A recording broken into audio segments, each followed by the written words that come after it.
Okay, Assalamualaikum. So kita akan masuk pada tajuk yang terakhir dalam subjek statistik. Itu topik 8, index number. So these are the subtopic.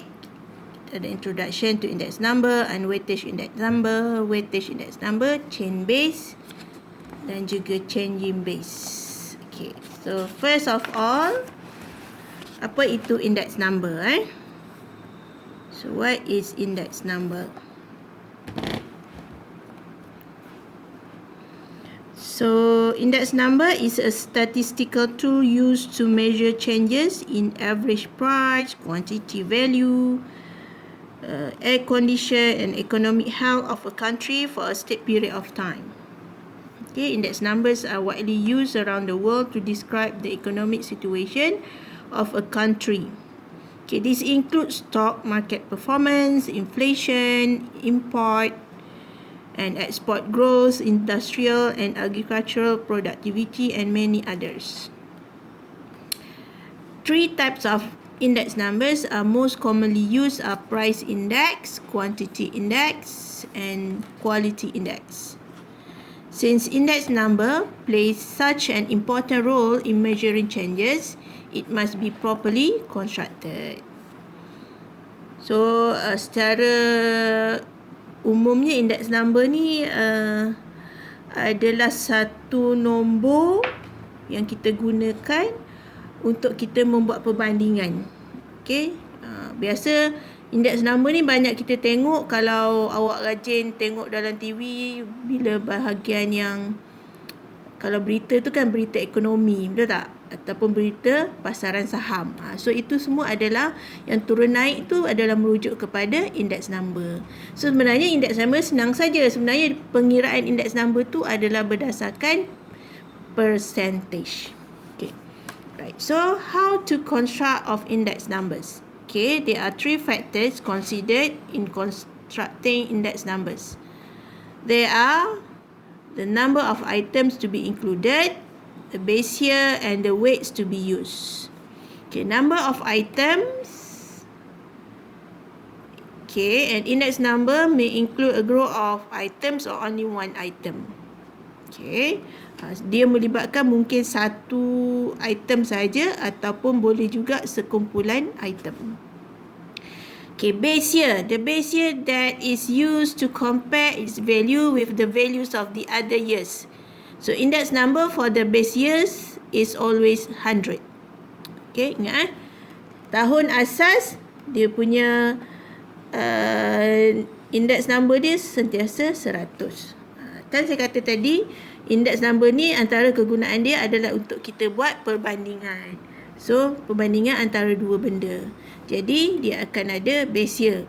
So, awak nak bandingkan dia dengan bila.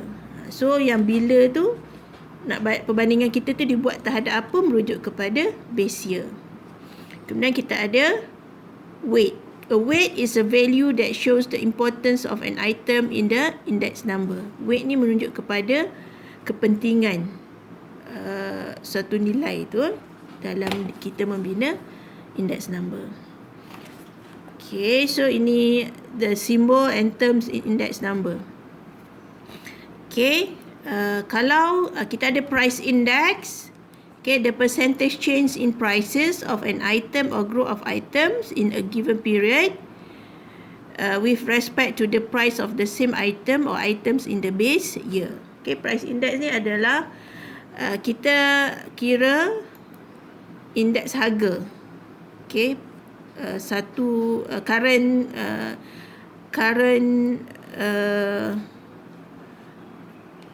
yang sekarang ataupun bila-bila kita bandingkan dengan satu tahun asas. Okay, kemudian kita ada quantity index. Okay, quantity index is the percentage change in quantities. Tadi price index in price. So, ini percentage change in quantities.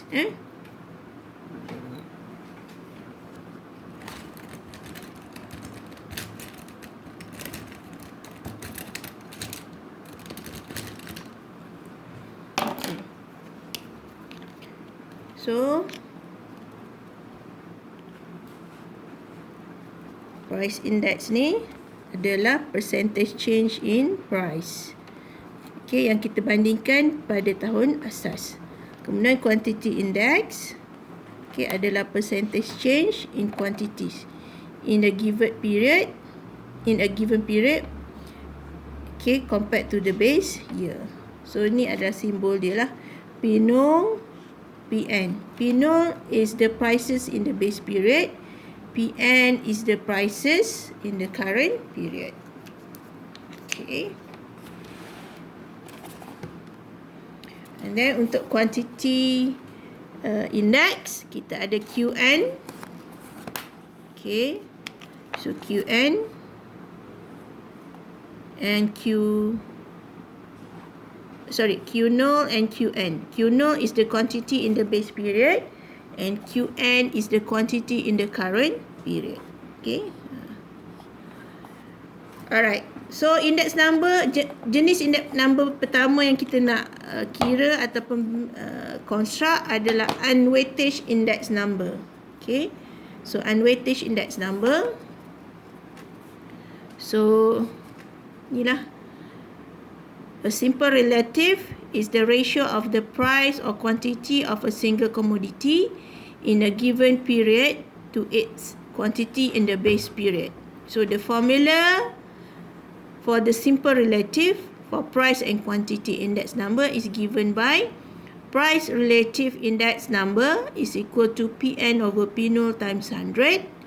And then for the quantity relative index number, the formula is Qn over Q0 times 100. So, ini saja formula dia. Kan? Macam saya kata tadi, dia macam kita kira peratus, percentage. So, kalau nak kira price relative, so kita kena ada maklumat price untuk current period dengan price of the base period. To calculate the quantity relative index number, we need to have the information about the quantity of the current period and the quantity for the base period. Okay, alright.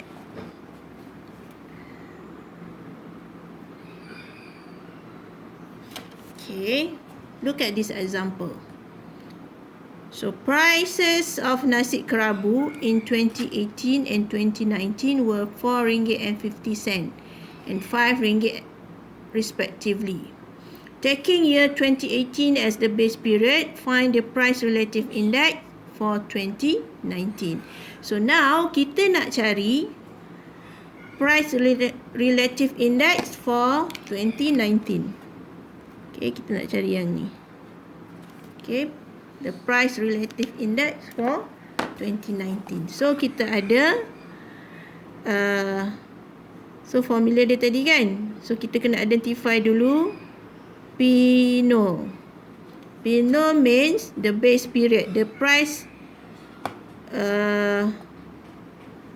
in 2018 lah, because 2018 is the base period. So 2018 kita adalah kita punya base. Okay, base period kita. So 2018. Okay. Ini adalah base and current period kita PN adalah 2019. Okay, current. So formula dia bagi apa? Price relative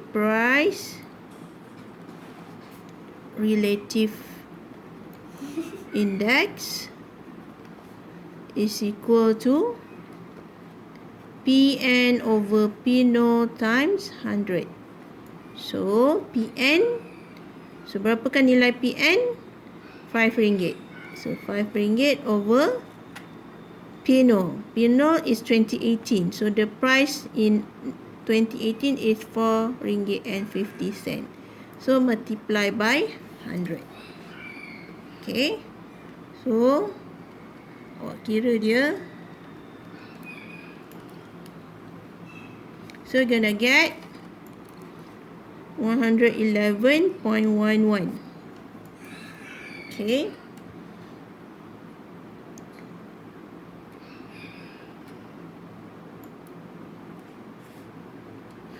So for the index number, we don't have to put the percentage sign. Okay, just leave your answer like this, 111.11. So when we need to mention the percentage, so at the interpretation. So dekat interpretation, you need to write there is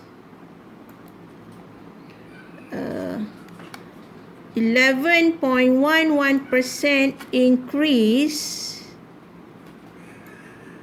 in price of nasi kerabu in 2019. So how do we get this 11.11? So it's actually 111.11 minus 100%. Okay, then we will get 11.11%. So the percentage, we mention it when we write the interpretation. Okay.